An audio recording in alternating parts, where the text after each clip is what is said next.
Alhamdulillahirrahmanirrahim pemirsa, masih bersama kami dalam Damai Indonesiaku spesial Ramadan 1447 Hijriah. Dan saat ini kita masuk dalam segmen Bincang Syariah bersama Adira Finance Syariah.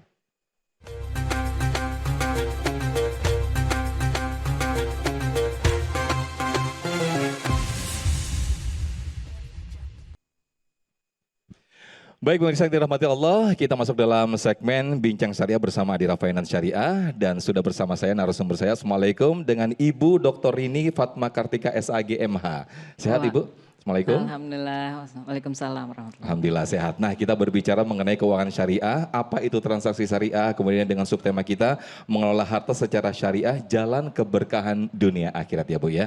Nah kita akan berbicara dulu, yang akan saya tanyakan terlebih dahulu bagaimana sesungguhnya apa yang dimaksud dengan keuangan syariah itu sendiri Bu. Mohon dijelaskan Ibu. Baik, terima kasih para jamaah sekalian gitu ya. Tentu pada kesempatan ini saya akan sedikit menjelaskan terkait dengan keuangan syariah ya. Jadi keuangan syariah itu adalah keuangan di mana baik itu sistem atau operasionalnya mulai dari penghimpunan terus kemudian penyalurannya berdasarkan prinsip-prinsip Islam. Sebenarnya ada 3 elemen kunci. Yang pertama yaitu adanya larangan maghrib. Bukannya waktu maghrib buka puasa ya. Maghrib itu singkatan dari maisir, goror, dan juga riba. Nah, jadi maisir itu apa? Maisir itu untung-untungan, spekulasi, ya. Terus kemudian goror itu ketidakjelasan. Dan riba mungkin Bapak Ibu tahu semua ya, riba itu adalah sesuatu hal yang dilarang ya di dalam agama kita. Dan tentu jelas ya di dalam ayatnya ya yang menjadi potongan ayat di Al-Baqarah bahwa Allah menghalalkan jual beli dan mengharamkan riba. Nah kemudian tadi sudah dijelaskan apa itu sesungguhnya dari keuangan syariah itu. Nah ciri-ciri mungkin lebih dijelaskan kepada para jamaah dan juga para pemirsa Damai Indonesiaku. Ciri-ciri utama dari keuangan syariah itu sendiri apa sih itu Bu? Dalam keuangan syariah itu memang sekarang ini kalau mungkin Bapak Ibu ikut bertransaksi ya di lembaga keuangan syariah. Di lembaga keuangan syariah itu ada namanya Dewan Pengawas Syariah. Dewan Pengawas Syariah itu yang mengawasi kaitannya dengan produk, terus kemudian operasionalnya, itu harus sesuai dengan fatwa. Fatwa yang dikeluarkan dari DSN MUI.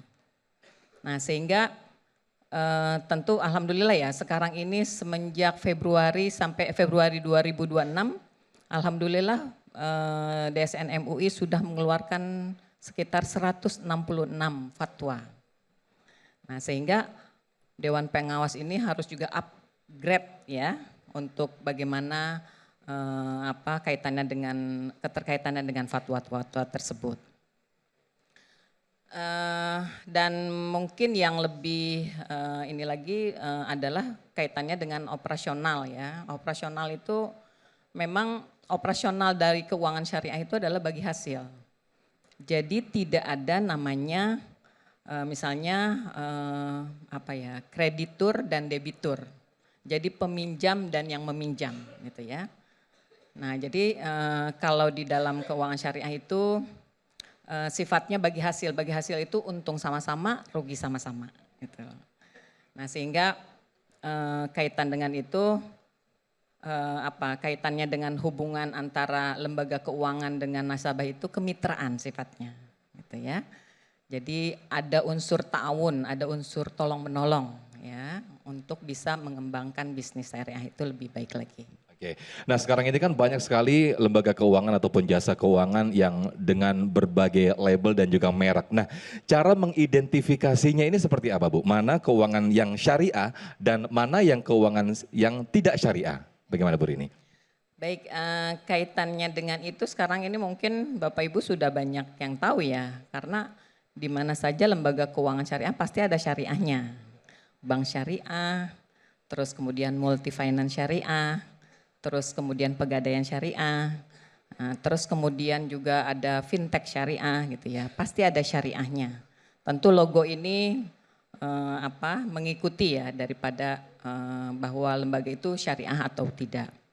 Terus yang kedua, yang perlu diperhatikan juga ketika nanti masuk dalam perjanjian, tentu ada akad-akad syariah di dalamnya. Entah itu murabahah, mudorobah, ijaroh atau sewa menyewa dan lain-lain.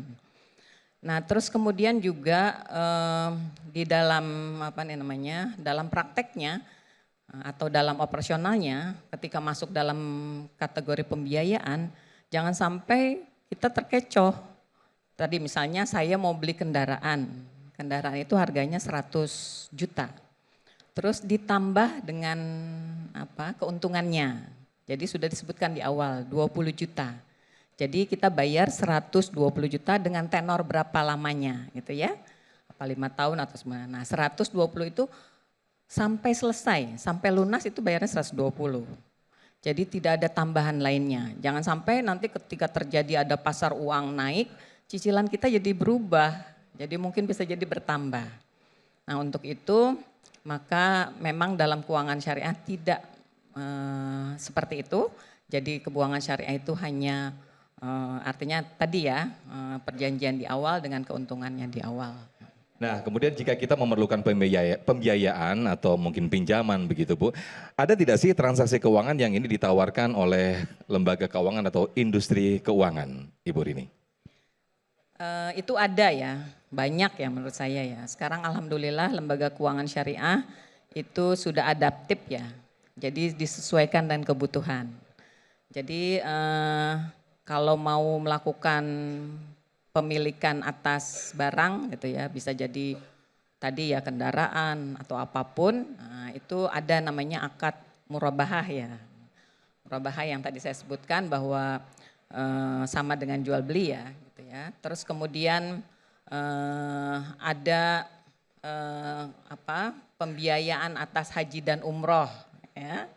Terus kemudian ada pembiayaan atas modal kerja, gitu, ya. Nah yang seperti ini nih ada nih, alhamdulillah salah satunya di Adira Multi Finance Syariah juga sudah memiliki itu ya, yang sekiranya sesuai dengan kebutuhan masyarakat kita saat ini. Sehingga lembaga keuangan khususnya pembiayaan sudah menyiapkan terkait dengan produk-produk tersebut. Baik, Masya Allah, terima kasih Ibu Rini Fatma Kartika. Itu tadi bincang-bincang saya bersama Adira Finance Syariah dalam Bincang Syariah.